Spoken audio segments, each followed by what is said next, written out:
Good afternoon, students. This is Sneha back again from the point where we left last time. So today's topic of discussion is modifications of leaves. So let us continue with the chapter. So in our last class, I had mentioned to you about why the leaves are modified. What are the major reasons as to why the leaves are modified? So like that, we did mention about the leaves which are modified for the sake of storage, leaves which are modified into tendrils, leaves which are modified into the carnivorous plants, okay, like the pitcher plants, the nepenthes, the Drosera, the bladderwort. So our class today will be pertaining to studying the modifications of the leaves. Hi, this is Neha once again. So please do subscribe, share and like my channel for more videos on the botany related topics. Thank you. So let's proceed with the chapter. So storage of leaves. See, any leaf has got a major function of doing photosynthesis because it has got chlorophyll in it, and also brings about the process of checking the rate of transpiration as it has got the stomata at its underside, okay, underside of the leaves. So these being the major functions of the leaf, apart from this, the leaves also perform many other important functions. See, when the plants are growing in a different regions, they need to adapt to that particular habitat, okay. So in order to adapt, they need to bring about some changes in themselves. So those changes which they bring in themselves to adapt to the new environment or the environment in which they are living, we call it as modifications. And this is a type of adaptability also. So the plant adapts itself to the environment in which it's living. So the first one which we are going to talk about is the storage leaves. So what do you mean by storage leaves? So here the storage is in the form of a water, okay. So not just water, of course there will be so many other nutrients mixed along with the water to see that the plants actually survive the arid conditions. Now what are these arid conditions? These plants are usually seen growing in those areas whereas there is water shortage, okay. So they can thrive very well in the regions where there is no water. So obviously, what is the example for this? So an excellent example for this is succulents, that is those plants belonging to the family Crassulaceae. So what is that it makes different? What is the difference between the Crassulacean member and the normal plant what you see in your garden? These Crassulacean plants having the parenchymatous tissue in them, in the vacuole, see you know that the 90% of the space is occupied by the vacuole in the plant cell, right? So that particular vacuole is filled up with so many what is called as a hydrophilic colloids, okay? It is filled up with the hydrophilic colloids, giving it that characteristic leathery and a very spongy appearance, okay. So now I have an example which I want to show you. This is a succulent plant. You might have seen this in your home or sometime anywhere. So if you see, this is the stem of the plant and these are the leaves. So if you notice, the leaves is so leathery, spongy, and if you actually cut open it with a blade, you will see a kind of jelly-like or a liquid which comes out of it. Okay, so those are actually the hydrophilic colloids. Okay, so another example also I have here. This is also an example of a succulent. So if you look at and touch its leaves, they are very leathery, soft and spongy. Okay, showing the presence of the parenchymatous tissue with the hydrophilic colloids in them. So another classical example which I can give you for this is aloe vera. See, aloe vera is like a backyard medicine in your house.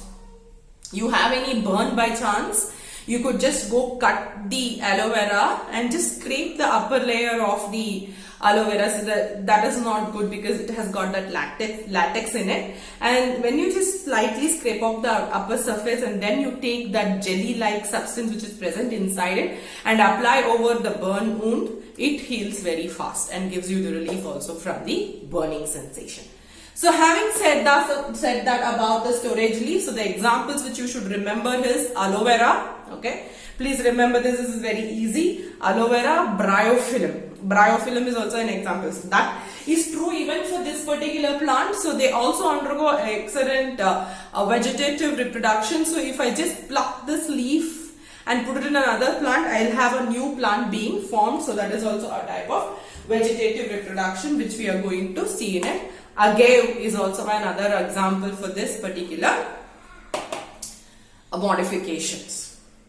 So next we are going to move on to another type of modification which is called as tendrils. So you might have all seen tendrils, but still I'll give you an example. I'll tell you what are tendrils.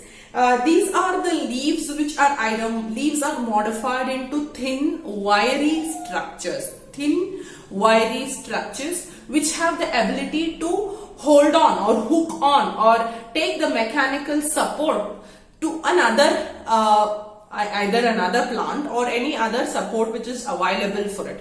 So this is what is called as a tendrils. So there are different types of tendrils which are being formed by different parts of the leaf. Okay, so there can be a tendril being formed from the leaf tip. The whole leaf is modified into a tendril. Sometimes the stipules are modified into tendril and petiole is modified into tendrils. So now we are entering into a topic wherein there is a variety in the modifications of the leaf in the formation of tendrils. So let's begin. So first one, where the entire leaf of the plant is modified into a tendril.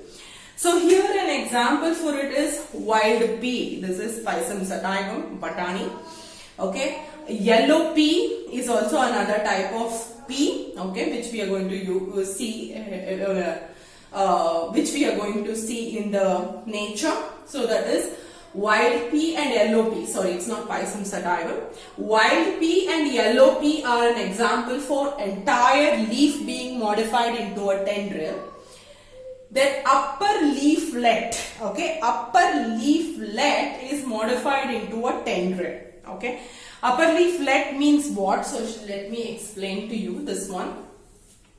So suppose if this is the stem, okay, if this is the stem, and this is how actually the Pisum sativum leaf looks. Okay, what I can say roughly.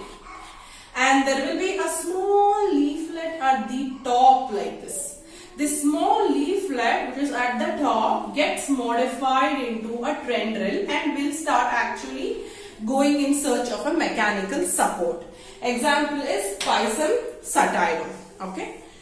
Next is the terminal leaf which is modified into tendril. Now you might ask me, what is the difference between the upper leaflet and a terminal leaf? There's a difference. See, when we were talking about parapinnate and imparapinnate, you remember? So leaflet is a small leaf, whereas a terminal leaf is a ending leaf. It's the leaf with which the plant stem ends. It's the leaf with which the plant stem is going to end. This leaf gets modified into tendril. An example for this Naravelia. Okay, a plant by name Naravelia shows the terminal leaf modification into tendrils. Next is the leaf tip, which is being modified into a tendril. So here also what happens now, if I consider this is the leaf tip, right? Gets modified, the leaf tips gets modified into a tendril like that. So an example for the leaf tip modification is Gloriosa. The petiole, what is a petiole? It is a stalk of the leaf, right? We have spoken a long thing about petiole and how it is a part of the leaf. When we talked about the part of the leaf also, we mentioned about petiole. So petiole is modified into tendril. So that is Example is clematis. Okay, the petiole is modified into tendrils. Example is clematis. Stipule, as I told you, even when we did the types of stipules and its modifications, we spoke about stipule as a smilax. Okay, smilax is the one which is a monocot showing a reticulate venation. See students, when you are studying, you need to bring in all this. So you please correlate and then study so that it becomes more helpful for you. Okay, so the stipule has when the stipules are modified into tendrils, they are an example for it is smilax. So let's just run over it quickly. So the entire leaf is modified into tendril in case of yellow pea, wild pea and yellow pea. Upper leaflet is modified in Pisum sativum. Terminal leaf is modified in Naravelia. Leaf tip is modified in Gloriosa. Petiole is modified in Clematis. And stipules are modified into tendrils in smilax. So basically we have got 6 variations of the tendrils, or 6 modifications, 6 types of modifications of leaf in the tendril formation. So you can understand how important it is for the plant to have a mechanical support. Okay.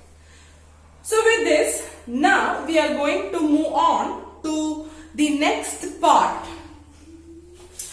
Next particular adaptation, or I can say modification of the leaf, wherein the leaves are modified into spines. Okay, spines. So students, this is not something very new to you. Obviously you should be able to very well appreciate it. So an example for this is Opuntia. Opuntia is nothing but the cactus. Okay, cactus, where it has got a very fleshy stem. Okay, it has got a very fleshy stem and it has got spines all over it. Now this is definitely going to grow in areas where there is no enough water. Okay, so especially present in a desert, hence we refer to them as a xerophyte. Okay, where we refer to them as a xerophyte. The spines are going to check the rate of transpiration. Check the rate of transpiration.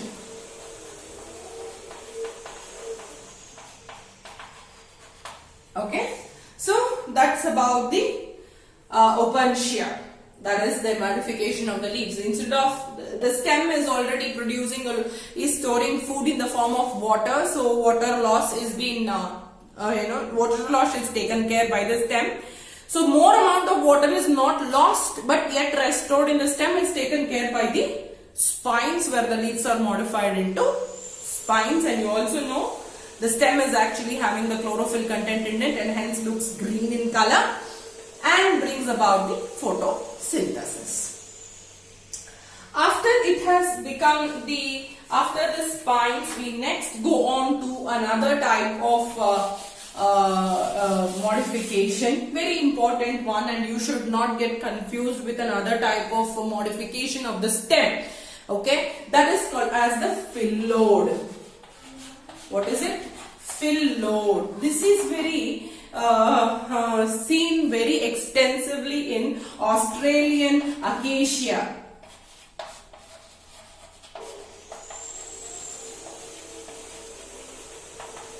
So the acacia plant, what I showed you for the example of the stipules modified into spines, they belong to the same family,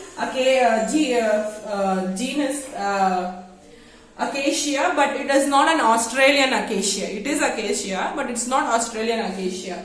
So in Australian acacia, what happens is some of the leaflets are going to fall off, and they are going to form a flattened large structure which has the ability of storage of food.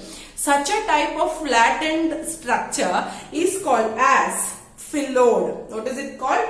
A phyllodes. So say for example, you know already the acacia does show it is a tripinnate type of compound leaf. So if this is how it is going to be present,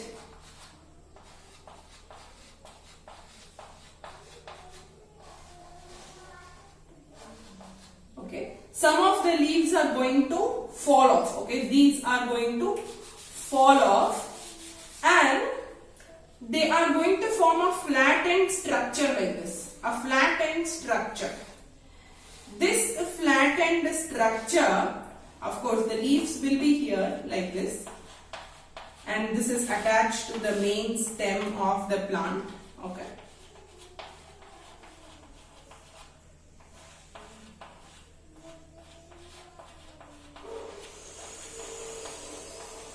This is called as the phyllodes. Usually this is very much needed since the plant is living in a xerophyte. Okay, when a plant is a xerophyte, when there is no water, properly water is not there, then we will have the presence of the phyllodes. Example for this is Australian acacia. Please remember this. Okay, very important. Next we are going to go to one more type of modification. So before we go to that, this Australian acacia is basically a common name for the acacia tree. So the real name, the botanical name of it is Acacia auriculiformis. Acacia auriculiformis. Acacia auriculiformis is Australian acacia. So this is not the botanical name. The botanical name of Australian acacia is Acacia auriculiformis. Okay. Next we are going to move on to the next part of the leaf modification. It is insectivorous plants. Very interesting. Right? Why would plants want to eat insects? Would be a basic question, correct? Why would plants want to be a heterophyte? Why should they eat insects when they are autotrophs by themselves? Right? That is a basic question you should get. They are going to depend on insects only for their nitrogen requirement. The insect world is very rich in nitrogen because of their skin, the wings, their body coating, all has got high amount of nitrogen in it. So if those plants which do not get the nitrogen easily from the soil depend on the insects for their nitrogen requirements, and such plants are called as the insectivorous plants, or also called as the carnivorous plants. So we are going to start with the very classic examples which you might be studying from your 4th standard. That is Nepenthes. Nepenthes, very commonly called as the pitcher plant. Very commonly called as the pitcher plant. So here, I am sorry I cannot get the samples for it. Here, the leaf is modified into a pitcher. Now students, what is a pitcher? A pitcher in English means a pot. Okay, a pot. So the leaf gets modified into a pitcher like this, and the petiole is modified into a flap. Okay, a petiole is modified into a flap, and it is definitely attached to the stem, and then there are normal leaves also which needs to bring about the photosynthesis of the plant. Now this particular pitcher has got a lot of fluid in it. Okay, it has a fluid in it, and this particular region of the pitcher is coated by a slimy, lovely smelling liquid. So when an insect comes and sits on this, gets attracted by the smell and sits on it, it's going to flip. It is going to slip off into the fluids present inside the pitcher, and the flap closes. So once the flap closes, the insect cannot escape, and of course it is already submerged in the fluid present in the pitcher, and hence it gets digested and the plant gets the nitrogen what it needs. Okay. So first one is the Nepenthes. Next one which we are going to talk about is the leaf bladder. Bladder. It's also commonly called as the bladderwort.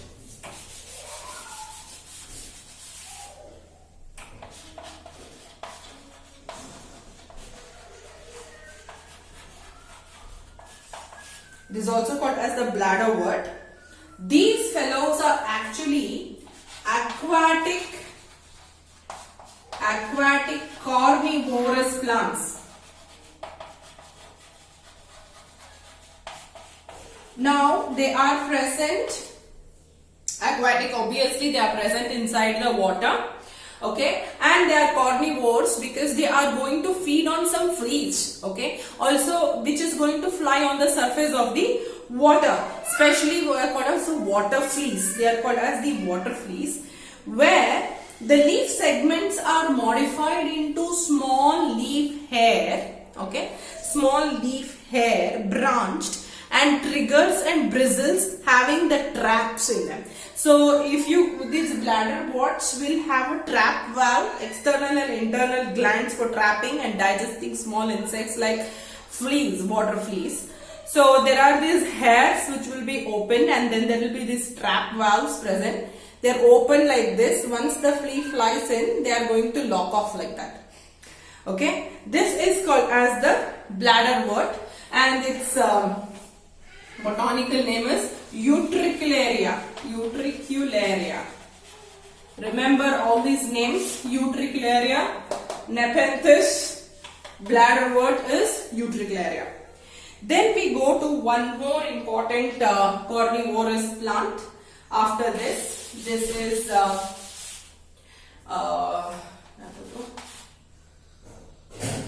Drosera. Drosera. They are also called as sundew plant. What are they called? Sundew. Now, what is this sundew? See, this plant is very much seen growing in certain mountainous regions or any other plants wherever there is enough amount of moisture. So this particular plant will be looking like a normal plant, okay, like this, and the leaves, okay, the leaves are there, and on the under surface there will be small droplets of water like thing like this. A small, these are the leaves, and under the leaves there is some droplet of liquid being present. Now this is what is called as a sundew. So this is going to shine when the sunlight falls on it and attracts the insects, and once the insects comes and sits there, it gets trapped. Okay, it is very sticky for the animal, it cannot escape, and then what happens? These things are going to roll. It is going to roll like this and digest the insect. So it will be like this. So it will go like this. Now if the insect is sitting here on the sundew, this whole portion of the plant is going to swirl over it and starts digesting the insect for its nitrogen requirement. So students, with this we come to an end of the topic on the leaf. So this is going to be the last video of the leaf, and it will be published in the name of Leaf Part 3. And I hope you remember, and I hope you are going to go through the content properly, and I hope it has really helped you. And in my next coming classes, I shall be starting off with the inflorescence, and in the inflorescence I am going to first start with the racemose inflorescence. Okay students, so please do like, share and comment on my channel, and do take care and have a lovely day. Thank you.